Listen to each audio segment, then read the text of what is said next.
राजस्थान में विषम परिस्थितियों के बीच खेती करना सीधे प्रकृति से मुकाबला करने जैसा है। मौसम की मार, पानी की समस्या के बीच किसान ऐसी तकनीकें इजाद कर रहे हैं जिससे अच्छी पैदावार ली जा सके, जिसमें सबसे बड़ी भूमिका जैविक खेती की है। इस तकनीक का लाभ लेकर किसान बंजर मिट्टी में भी फसलें लहलहा रहे हैं। ऐसे ही एक किसान है मदन लाल, जो जैविक खेती से मिट्टी की और अपनी तकदीर बदल रहे हैं। जब भी किसान की बात की जाती है तो हमारे मन में जो तस्वीर उभरती है वो बिल्कुल ऐसी ही होती है, सादगी भरी, जिसमें सहजता और कर्मठता हो।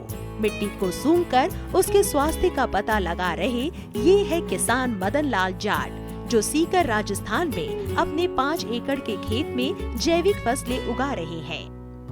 वो बताते हैं कि पहले वो रासायनिक खेती ही किया करते थे, जिसमें लागत ज्यादा और मुनाफा बेहद कम था। इसी वजह से उनके परिवार की आर्थिक स्थिति भी ठीक नहीं रहती थी। लेकिन इस समस्या का समाधान तब मिला जब उन्होंने कृषि मेले में जैविक खेती को समझा। यहाँ उन्होंने सुभाष पालेकर से जैविक खेती का प्रशिक्षण लिया। वो इस प्रशिक्षण से इतने प्रभावित हुए कि घर आकर खेत में लगी मूंगफली और बाजरे की फसलें अलग करके गेहूं की फसल लगाई, वो भी जैविक तरीके से। बस यहीं से मदन लाल ने अपनी खेती में सुधार शुरू कर दिए। 2015 से हम बजाज ट्रस्ट से जुड़ गए थे। 15 में इन्होंने अपना सब्जी का भी बताया कि इस बार से लटान से सब्जी उगाओ, पानी का हौद बनवाया, गोबर गैस भी बनवाया इन लोगों ने, गायों की भैंसों का ठान भी बनवाया और बहुत कुछ मदद किया। फिर अक्टूबर 16 में इन्होंने खेती के बारे में समझाया हमें।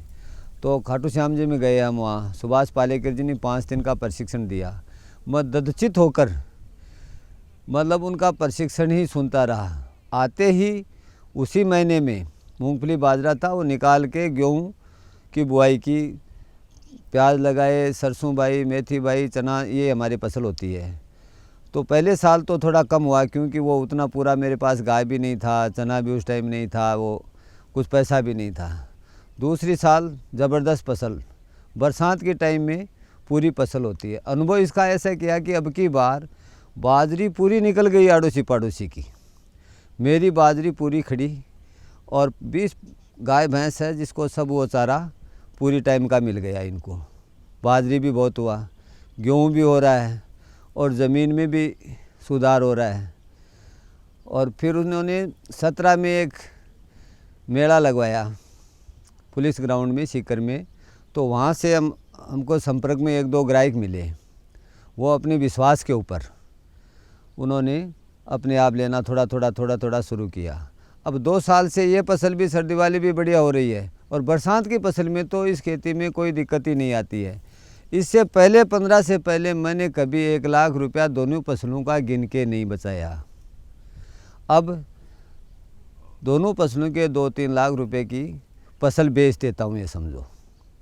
पहले इतना जुगाड़ नहीं था। मतलब मदन लाल ने जैविक खेती के लिए पशुपालन भी किया है, जिससे जैविक खाद और कीटनाशक की उपलब्धता बनी रहे।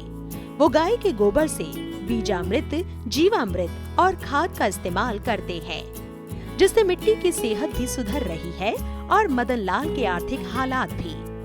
बीज का पहले बीजामृत करते हैं। बीजामृत में क्या है, गाय का गोबर, देसी गाय का 5 किलो, जैसे बीज के आधार से होता है। 100 किलो बीज में 5 किलो गोबर, 5 किलो गौमूत्र और थोड़ा सा चूना 50 ग्राम में डालो। उसको 12 घंटे भेके अनाज में मथ के उसको छाँव में सुखा लो और बीज दो। उसके बाद में पहले गंजीवामृत बना के डालते हैं। यही गोबर को गंजीवामृत बना लेते हैं, थोड़ा बुरका देते हैं, ज़्यादा नहीं डालने का पड़ता है। उसके बाद में जीवामृत ही चलाते हैं। जीवामृत में क्या है, 200 लीटर पानी में 10 किलो गोबर, 10 लीटर गौमूत्र और 2 किलो गुड़, 2 किलो बेसन और थोड़ी सी 1 मुट्ठी जीवामृत की जीवाणु मिट्टी। और उनको 3 दिन, गर्मी में तो ये 3 दिन में तैयार हो जाता है और सर्दी में 7 दिन लगते हैं। इनकी रख रखाव की यही है कि धूप और बरसात से बचाना और वो मच्छरदानी से छान के अपनी वेंचुरी बना रखी है, इसमें डाल देता हूँ और फुहारा से चलता रहता है, यह हर फसल में। मदन लाल जैविक खेती से पहले की तुलना में काफी लाभ कमा रहे हैं।